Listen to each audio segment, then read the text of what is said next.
तो ये कब्रें हमारी यहीं इसी देश के अंदर बनती हैं और इन्हीं देश के अंदर हम सोते हैं और यहीं पर हमारी कब्रें हैं और हमारे बुजुर्गों की भी यहीं कब्रें हैं। जब आप राम मंदिर की कमेटी के अंदर किसी मुस्लिम को सदस्य नहीं बना सकते तो आप किसी मुस्लिम की किसी मस्जिद या किसी वक्फ की ज़मीन पर या किसी भी कब्रिस्तान में आप किसी हिंदू को भी सदस्य नहीं बना सकते। ये देश का कानून जो बाबा भीमराव अंबेडकर ने हमें कानून दिया है या संविधान दिया है, हम उसको मानने वाले लोग हैं। नहीं, अमित शाह जी की एक बात से मैं एक्सेप्ट करता हूँ कि जो विपक्ष है, जो आज ये इतना ड्रामा रच रहा है पूरे इस बिल के लिए, इन्होंने ही क्या किया? इन्होंने ही मुस्लिमों का तुष्टीकरण करने के अलावा क्या क्या इन्होंने मुस्लिमों का कोई विकास किया? सर, मैं जनपद मेरठ से हूँ। मेरा नाम शुएब त्यागी एडवोकेट है। आपत्ति, सबसे बड़ी आपत्ति तो इस बिल के खिलाफ हमारी जो एक मेन आपत्ति है वो ये है कि आप कोई भी अमेंडमेंट ला रहे हैं और उसको आप खुद ही स्वयं कहते हैं कि हम इसको पार्लियामेंट्री जॉइंट पार्लियामेंट कमेटी होती है उसको आप भेजते हैं,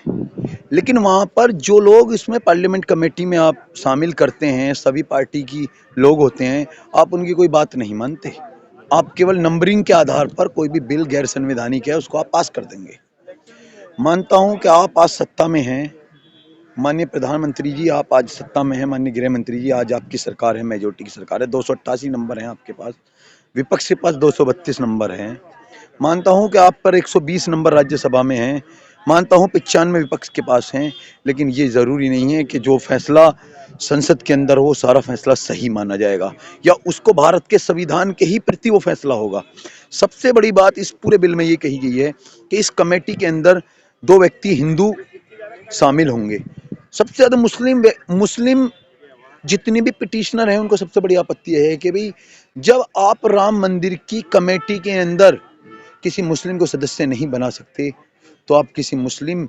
की किसी मस्जिद या किसी वक्फ की ज़मीन पर या किसी भी कब्रिस्तान में आप किसी हिंदू को भी सदस्य नहीं बना सकते। ये देश का कानून जो बाबा भीमराव अंबेडकर ने हमें कानून दिया है या संविधान दिया है, हम उसको मानने वाले लोग हैं और हमारी आत्माओं में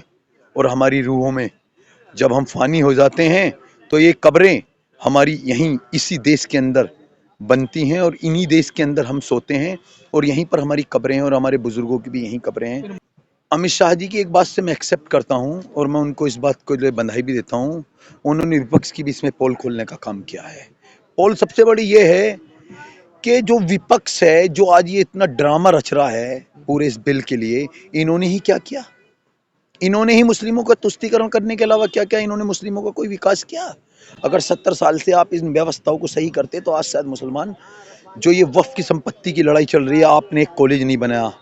वक्फ की किसी ज़मीन पर कॉलेज नहीं, कोई हॉस्पिटल नहीं, हम पर ज़मीनें तो हैं लेकिन हमारे पास ना कोई कॉलेज है, ना कोई यूनिवर्सिटी है, ना कोई संस्था है। और वक्फ की ज़मीन को जिस व्यक्ति ने भी कब्जा कर लिया उसने अपने बाप की संपत्ति समझ लिया और हड़प के बैठा है, इसमें कोई शक नहीं। ऐसा हुआ है और उन्हीं लोगों की वजह से आज ये बिल लाया गया है और इस बिल को लाने का मकसद भी सरकार का नीयत सही नहीं है सरकार की। मानता हूं बिल लाए, बिल में जितने भी लोग थे उनके विचार लिए जाते, उनसे पूछा जाता, उसे संशोधित करते, कहीं कोई खामियां थी उनको समझाया जाता, पार्लियामेंट को अपनी एक जो उनकी आइडियोलॉजी है उसको समझा जाता, उनसे भी विचार किया जाता, समय दिया जाता और समय के साथ उनको पढ़ाया जाता, जो भी कमियां थी उनको दूर करके और ये बिल लाया जाता तो सबको एक्सेप्ट किया जाता। पार्लियामेंट में बहस हुई, लेकिन बहस से मुराद थोड़े जो जेपीसी को बिल भेजा था वहां पे किसी को सुना ही नहीं गया,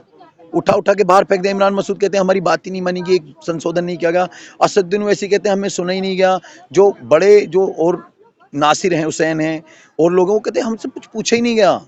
हमसे कोई सवाल ही नहीं किया गया। जब जगदम्बिका पाल जो हैं, जो उत्तर प्रदेश के पूर्व मुख्यमंत्री रहे, वो उसके अध्यक्ष थे, तो कोई किस तरह की कोई बात नहीं की गई। और हमारी जो एक अपील है बहुत सरकार से और अपने लोगों से भी एक अपील है जो मैं सभी मीडिया चैनल से कर रहा हूँ कि एक तो आप सड़कों पर ना उतरें इस बिल के लिए, क्योंकि सरकार का एक ही मकसद है, सीएनआरसी लाकर इसने कम से कम हजारों लोगों को जो है मुकदमे दायर करा दिए,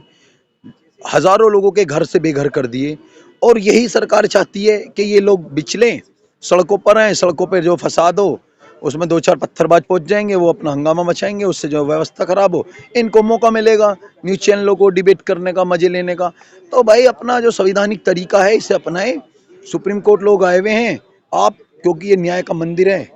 और हम इस न्याय के मंदिर पर विश्वास करते हैं। हमें नहीं, पूरा देश इस पर गर्व करता है और विश्वास करता है, और हमें इस न्याय के ही मंदिर से उम्मीद है, और ये न्याय का जो मंदिर है ये हमें न्याय देगा, हम यही उम्मीद करते हैं। मुसलमान तो कह रहे हैं हम मानेंगे नहीं इस कानून को, ये नहीं, तो ये गलत बात है। संविधान ऐसे विरोधी है। देखिए, ऐसा है कि जो बिल या जो संविधान ने जो चीज़ पास कर दी पार्लियामेंट ने,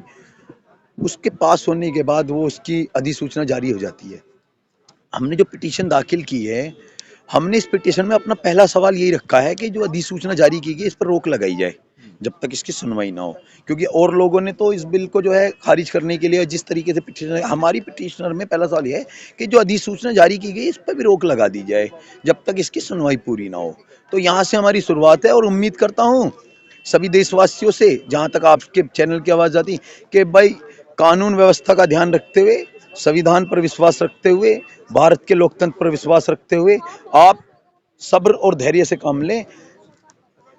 आज हमारा नंबर है, वो एक शायर ने एक शेर कहा है, आज मेरा नंबर है कल तेरा होगा, आज हमारी बारी है, कोई बात नहीं, हम झेलेंगे, कल संविधान भी बदला जाएगा, आप इंतजार कीजिए। संविधान बदल दिया जाएगा। अरे जब ये, इन्हों का कहना ये है देश में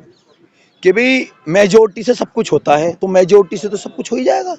मेजोरिटी इनके पास है, ये संविधान को बदल सकते हैं, कोई बड़ी बात नहीं है। नहीं नहीं, ये इसका क्या मतलब है कि आज मेरी बारी कल तुम्हारा नंबर है? तुम्हारा नंबर का क्या मतलब? भाई तुम्हारा नंबर ये है कि आज सपोज कीजिए मुस्लिम समाज के लिए बिल लाया गया है, जरूरी नहीं है कल आरक्षण के खिलाफ कोई बिल नहीं लाया जा सकता, जरूरी नहीं है किसी ओबीसी के खिलाफ कोई बिल नहीं लाया जा सकता। अरे आपको बिल लाना है, लाइए बिल, हम आपके साथ हैं बिल लाने के लिए, पूरा देश आपके साथ, लाइए भुखमरी के खिलाफ बिल लाइए। आप बिल लाना है कि जो लोग शिक्षण संस्थान चल रहे हैं, करिए पूरी देश में शिक्षा फ्री, हम आपके साथ हैं, करिए स्वास्थ्य व्यवस्था पूरे देश के अंदर फ्री, हम आपके साथ हैं। अरे जो मुद्दे हैं उन पर बात कीजिए, जो लोग भूखे मर रहे हैं, भूखमरी से लोग जो है परेशान हैं, त्राही त्राही मांग रहे हैं, देश पानी, आज के गांव समाज में आप चले जाइए, पानी का जो है जल मिशन चल रहा है,